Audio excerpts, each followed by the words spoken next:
नमस्कार। कभी सोचा है कि दो नंबरों के बीच का एक परफेक्ट, एक आदर्श बैलेंस कैसे ढूंढा जाए? देखिए, गणित में ना इसका एक बहुत ही खूबसूरत जवाब है। आज हम मध्यानुपाती के इसी रहस्य से पर्दा उठाने वाले हैं। ये एक ऐसा कॉन्सेप्ट है जो जितना आसान है उतना ही पावरफुल भी। तो चलिए शुरू करते हैं। तो हमारी कहानी शुरू होती है एक बड़े मजेदार सवाल से कि भाई दो अलग अलग नंबरों को आपस में जोड़ने के लिए वो कौन सा एक जादुई नंबर हो सकता है। ये सिर्फ गिनती की बात नहीं है, ये उन नंबरों के बीच छिपे एक गहरे रिश्ते को खोजने के बारे में है। तो ये रही हमारी आज की पहेली। 81 और 64 के बीच का वो गणित वाला बैलेंसिंग पॉइंट क्या है? सोचिए, अगर आपके पास एक तराजू हो और आपको एक ऐसा वजन रखना हो जो इन दोनों को एकदम बराबर कर दे, तो वो कौन सा नंबर होगा? अब इसी चीज को अगर हम गणित की भाषा में कहें तो हम एक ऐसा नंबर x खोज रहे हैं जो इस रिलेशन को पूरा करे। 81 का जो अनुपात x से है वही अनुपात x का 64 से हो। इसी स्पेशल x को मध्यानुपाती कहते हैं और यही वो राज है जिसे हम आज खोलने वाले हैं। अच्छा, अब इस पहेली को सुलझाने के लिए ना हमें एक बहुत जरूरी टूल, एक खास नियम जानना होगा, और वो है समानुपात का नियम। ये एक ऐसा फंडामेंटल प्रिंसिपल है जो हमें नंबर्स के बीच के रिश्तों को समझने में मदद करता है। और जानते हैं इसका सुराग हमें कहाँ से मिला? सीधा इस सोर्स डॉक्यूमेंट से। हाँ, इसी हाथ से लिखे हुए नोट में छिपा है हमारी पहेली का पूरा जवाब। और ये रहा वो नियम जो सारे ताले खोल देगा। बाह्य पदों की गुणा बराबर है आंतरिक पदों की गुणा के। सुनने में बहुत सिंपल है ना? लेकिन यही एक छोटा सा वाक्य हमारे पूरे सॉल्यूशन की जान है।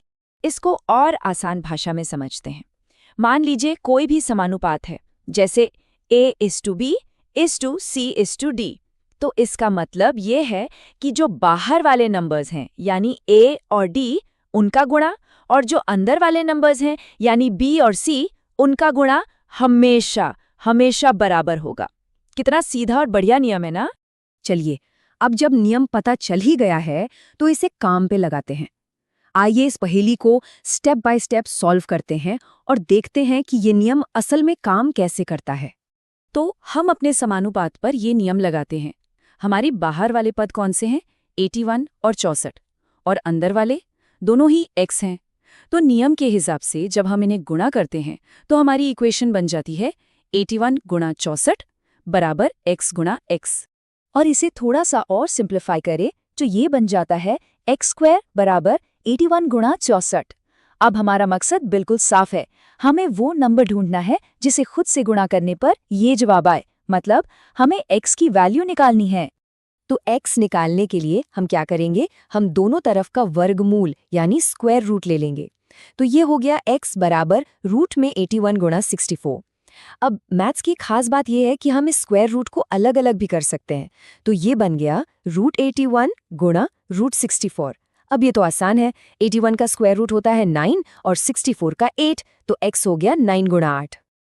और बस इसी के साथ हमारी ये छोटी सी गणित की यात्रा अपनी मंजिल तक पहुंच गई है। अब वक्त है इस पहेली का जवाब जानने का, उसे सामने लाने का। और वो जादुई नंबर है 72। जी हाँ, यही वो बैलेंसिंग पॉइंट है, वो मध्यानुपाती जिसे हम इतनी देर से ढूंढ रहे थे, जो 81 और 64 को परफेक्टली जोड़ता है।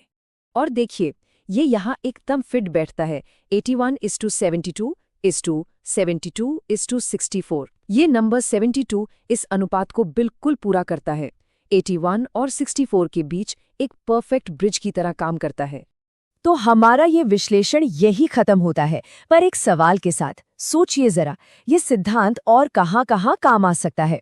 ज्योमेट्री में जो गोल्डन रेशियो होता है, या फिर आर्किटेक्चर और डिजाइन में हार्मोनियस प्रोपोर्शंस बनाने में। इसके इस्तेमाल बहुत है और बहुत दिलचस्प भी। इस पर सोचिए।